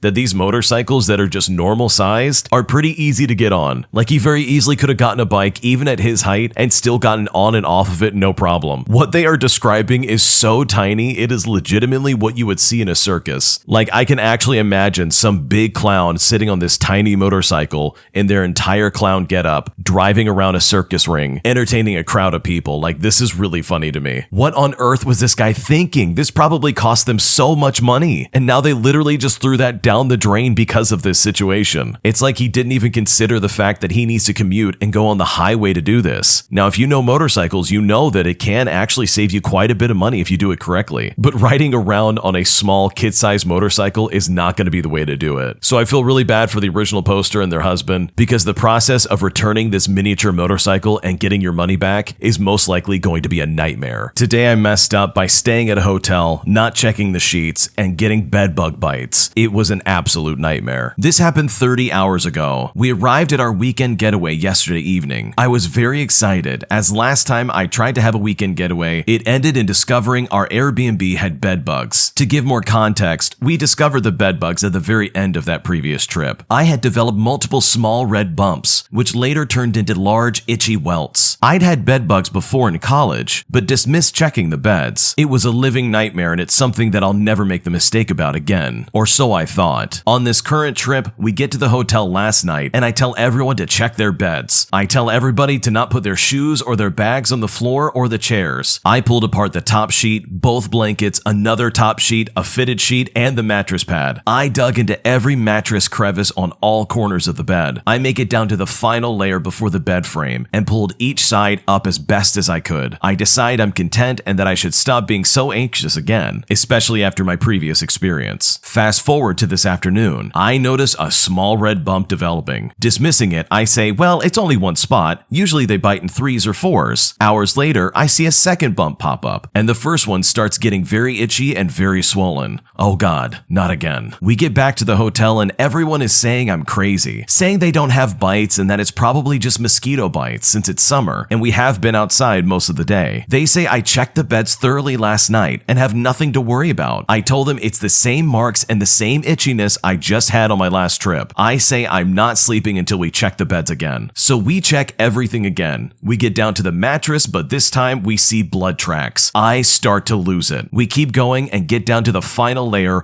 right before the bed frame. We completely tear off that layer, and lo and behold, we find the little mutants. I immediately start losing my mind. Here comes all of the anxiety and stress all over again. We are 8+ hours from home, and the family that I came with drove their car and refused to drive back tonight, which I don't blame them, to be honest. I say we have to get a different room, and the hotel has to inspect it right in front of us. So here I am, sitting on another bed that we checked thoroughly, including the bottom skirt and bed frame. I doubt I'll sleep tonight, but I dread the precautions I'll have to stress about and take yet again while I try to enjoy my final hours of vacation. Getting bed bugs from a hotel is literally a nightmare. Like, imagine you spend all this money to go on a trip and to spend some time with your family, only to then have your entire plans ruined by bed bugs. And those little freaks are no joke. Getting rid of bed bugs is a nightmare. They get in everything and anything that has a fabric surface, and then some. So if you have it in your bed, there's a good chance you probably have to get another bed. There is treatment options to get rid of it, but man, it is a nightmare. The original poster goes on to say that they did not get any bed bugs on their first trip, nor did they get any on their second trip. It looks like they just got some bites. They also said that thankfully they did not bring it home with them, so it's not something they have to deal with at home. Overall though, this is kind of a nightmare situation, and I hope nobody listening ever has to deal with this in their life. My girlfriend is mad at me after she found out another girl took care of me when I got really sick. About a month ago, I went on a trip with my friends to Vegas for a weekend by car. It was me and 3 friends, all around the same age. It was a guy and a girl who were dating, me and another girl. My girlfriend couldn't come because she had to study for medical school, which is understandable. We decided to get 2 rooms instead of 3 just to save money. I was staying in the same room as the girl who was single, and my friend and his girlfriend stayed in a different room. On our drive up to Vegas, I bought a sandwich from a gas station and started feeling really sick. We got to Vegas at around 9 o'clock on a Friday night, and we just checked in to sleep, and I was feeling really sick, and I just laid in bed. It was fine until I started puking uncontrollably into the toilet. I felt really weak, but I thought I was done puking and tried to get up, but I collapsed and puked all over myself and the floor. It was a terrible mess. I was really weak and couldn't get myself up, so my friend had to drag me away from the puddle and take off my clothes and carry me into the shower to rinse me off. She also cleaned the floor and made a barf bag for me to puke into next to my bed. My friend gets me some Gatorade and I fall asleep, I think at around 3 in the morning. The next day, I wake up at around lunchtime and I'm still feeling weak, but a little bit better. So I told my friend not to worry about me and to just go to the casino with our other friends, but she insisted and took care of me the entire day. I was pretty much better at dinner, so we went out to a French restaurant, and I was almost completely better on Sunday, so we all overall had a blast. When I got back, I just told my girlfriend I got sick and puked all over the place, so I couldn't really enjoy Saturday. Well, yesterday I went out with the same group of friends to an outlet mall and brought my girlfriend along with me. My friend, who was in the room with me, brings up the puke story when my girlfriend, her, and I are sitting on a bench and talked about how she had to rinse me in the shower, and I could see my girlfriend starting to get incredibly upset. My girlfriend was even acting really surprised and asking for more specific details. After our time at the mall, the car ride home was really not fun. She was half crying, half pissed, saying I cheated on her when I really didn't. When I was being rinsed in the shower, I had no control over that, and nothing nefarious happened. I personally think that taking care of someone while they are sick was a normal thing to do, and I did not think that this would be such a big deal. At the time, I needed someone to help me clean up, and my male friend was probably sleeping anyways. My female friend who was with me was the only one that could help me. Now my girlfriend won't even talk to me, and I don't know what to do. I can see both sides of this, because I definitely understand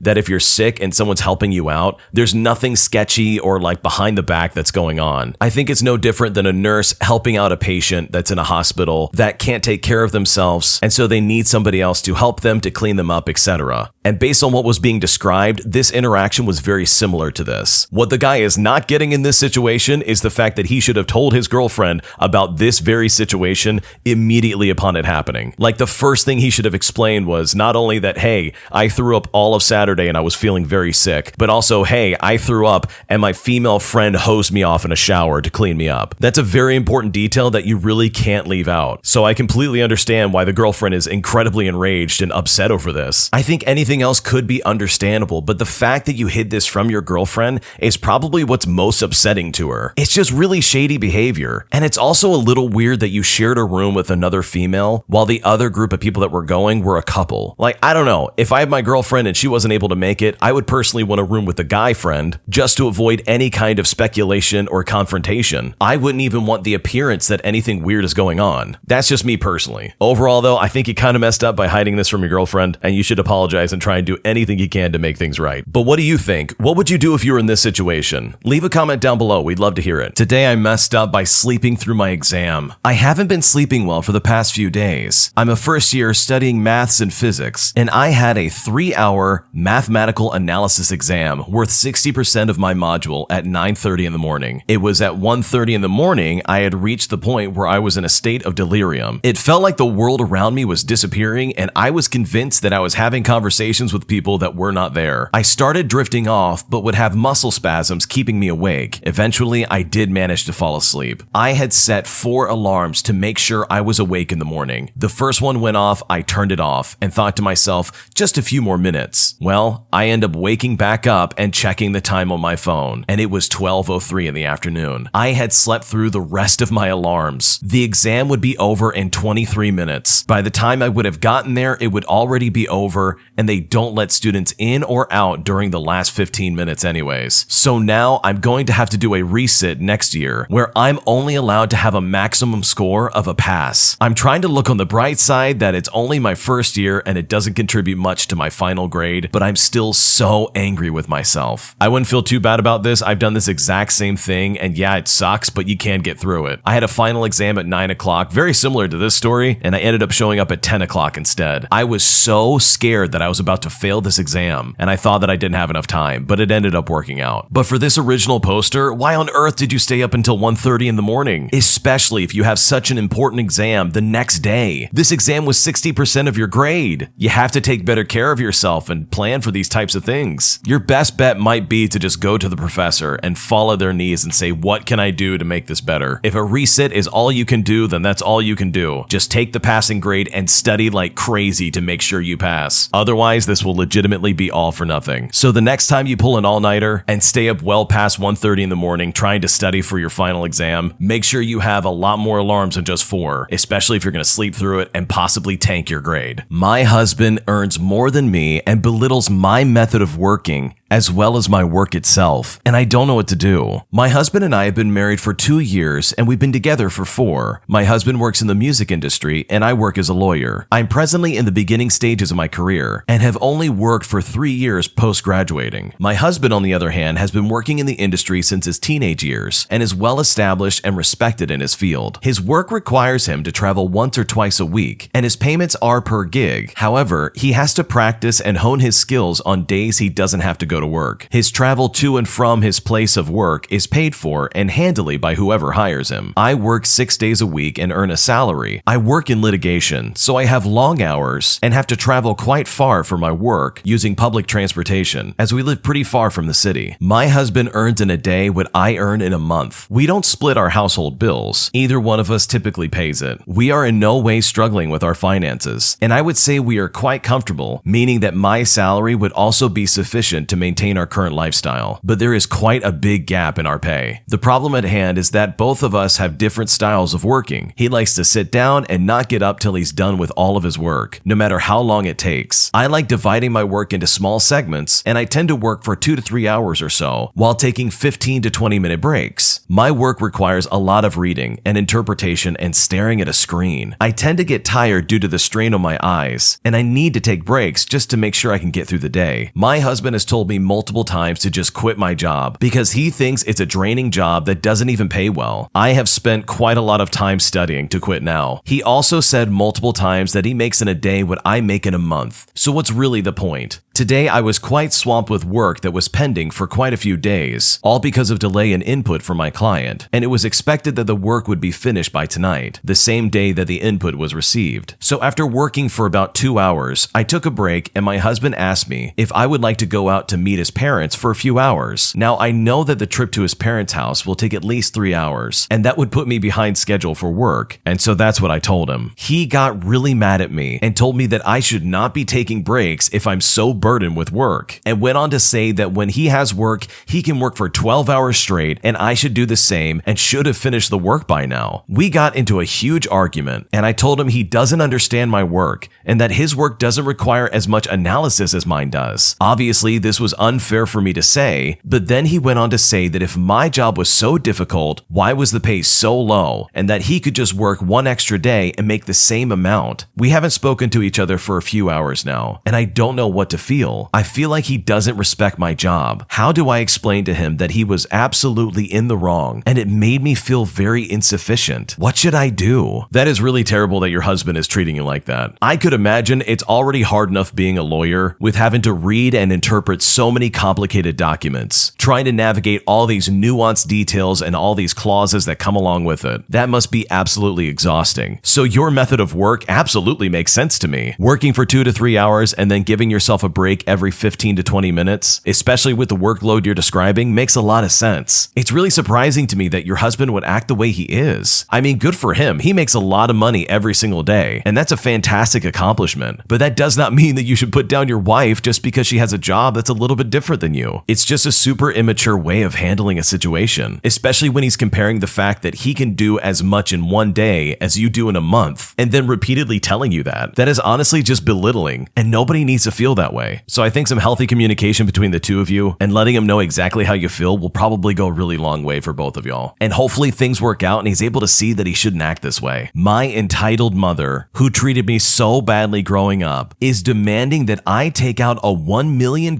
mortgage just so she can get a new home. And after I refuse to give her the money, she goes off on me. So a little background about me. I am an only child. My parents divorced when I was about 10, and I've never had a good relationship with my mom. mother. As per my mother, I didn't even like being held by her as an infant. I lived with her until I was 18 and couldn't handle living with her any longer, and so I moved in with my father. I admit I was a horrible teenager to my mother, and we fought all the time. It was either that or we just simply wouldn't talk to each other. I just wanted to be left alone, and she wanted to be my best friend. I now own a condo, I have no debt, I have a savings of my own, and I live a lifestyle more on the frugal side. My mom, on the other hand, grew up very wealthy and spent the entirety of her rather substantial trust fund. She has a history of credit card debt, and while she did work, she doesn't really have any real retirement fund and is now living off of her deceased parents' trust, where she gets a big chunk of money every year. Despite living in the same city, I would only see her a few times at most per year, mainly holidays. I'll admit I was never exactly warm during those interactions, and she would make comments about how she knows how much it pains me to be around her. I'd make an effort to call her once a month, she'd almost never answer, and I'd sometimes get an email or a text message in response. I feel she is highly critical and has a history of emotional blackmail and has narcissistic tendencies. Her comments are only because apparently she cares, and that she wouldn't be my mother if she didn't say anything. Basically, she's expressing her concerns if I had children, because they'd be more screwed up than me apparently. It's constantly a situation where I give an inch and she always wants a mile. So during early COVID, I get a call from her wanting to discuss something. Basically, she wants to sign a purchasing contract and mortgage papers for a yet-to-be constructed home. Since she's retired and her income is from a trust, she can't get a loan for the deposit, and she doesn't have cash. Now, I personally know of a few very costly things she spent her money on in the last few years that I don't agree with, but it did not impact me, so I did not mind. She owns her home, but doesn't want to sell it prior to building the new one, so she wants me to take out a mortgage of over $1 million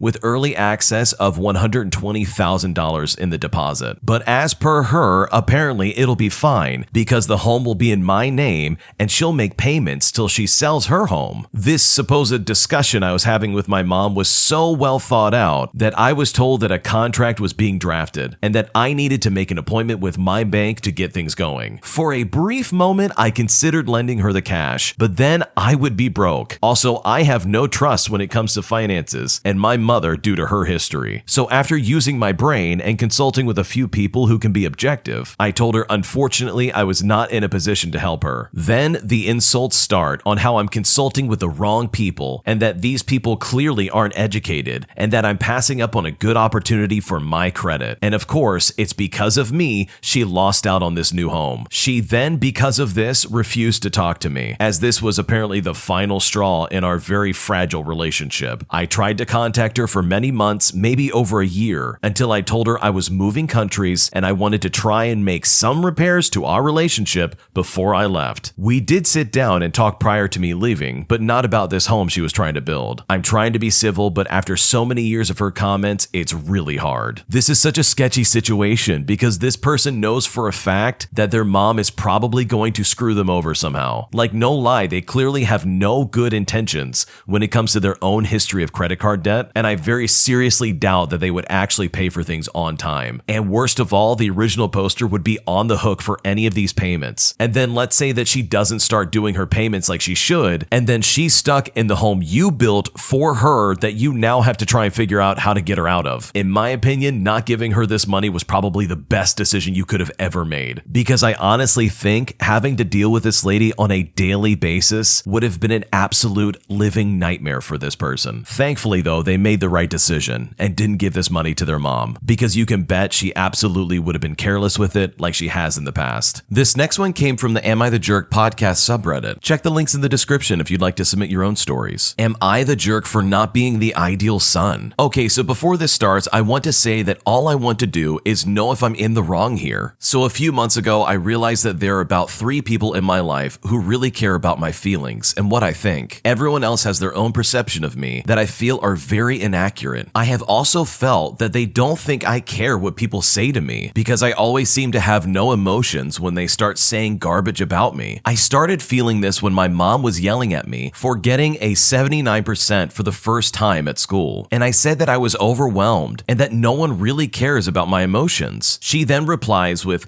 "Don't use that mental health garbage as an excuse for your own stupidity." And that's honestly when I knew people didn't even know me at all. After that, I was noticing everything that was being said about me, and all of it always had something meant to hurt me. This still happens today, and it's been 6 months since I noticed this. This has really affected me, and I haven't been able to sleep well or have any ambition or motivation. I also don't think this will stop for a long time because I have trouble talking to people in arguments. Since the first incident, this has happened way more frequently, and I always feel worse after it's over. I'm starting to think my parents enjoy yelling at me and all my friends, as if I'm just a verbal punching bag instead of someone with actual emotions and free thought. You might have thought that maybe this was the worst of it, but no, it isn't. My parents have also decided that they don't want me to have a personality. They have tried to enforce this by taking everything that's keeping me sane and somewhat happy. I just feel like I am in a 10-foot hole that everyone is telling me to get out of, but I have nothing to climb out with. With everything piling on top of me, it feels like everyone wants me to feel bad about myself, especially my parents. They seem to have done everything to keep me in this mental state. They also yell at me for really petty reasons, sometimes yelling at me for even going in the basement without asking for permission, which, by the way, I don't need permission for that. They'll call me a pig because I made a homemade pizza and I took a slightly bigger piece of dough because I was hungry. By the way, I'm 5 pounds underweight. They yell at me for not doing my chores when I was in the middle of doing a chore that they were aware of. They also like to yell at me because of a school assignment that's due in a week. They have claimed that they don't understand me and have almost hired a psychologist because they gave up after 5 minutes of trying to figure me out. So yeah, everyone is making me feel like one big screw up and a giant mistake, and I don't know what to do. I really feel bad for the original poster in this situation because it sounds like they're really going through a rough time with their parents. And based on what you've told us, it sounds like your parents are not very helpful, and in fact, they're doing things that are really detrimental towards your own mental health. I've been in that situation, and I know a lot of other people who have been in that situation, and although your parents are kind of actively working against you, you can still find ways to find happiness and light in your own life. I know personally, hanging out with friends or even doing something outside of home, even if it's just reading a book or spending time doing a hobby that I enjoy, really does help me mentally escape the situation I'm in. Whether it's video games or going for a walk, anything to escape that situation is great. I really am so sorry that your parents are treating you so poorly, and I think it probably wouldn't be a bad idea to maybe even talk to the school counselor of some kind to maybe discuss these issues. I've learned that maybe talking things out, even with somebody who can be objectively neutral, really does make a big difference. But overall, hang in there, you're doing great, and just keep on the path. Things will get better, and I really believe that things can and will get better for you. My entitled in-laws try to blame their increased mortgage on my wife and kids living with them. The title says it all. Now, you may be scratching your heads on this one, as I am. To my understanding, a mortgage is something you establish between you, whichever other parties live at the property in question, and the loan office. I mean, please, correct me if I'm wrong. I'm also aware that with the economy being in turmoil as it is, interest rates and general payments are going up. So the fact that these people are blaming a fixed rate loan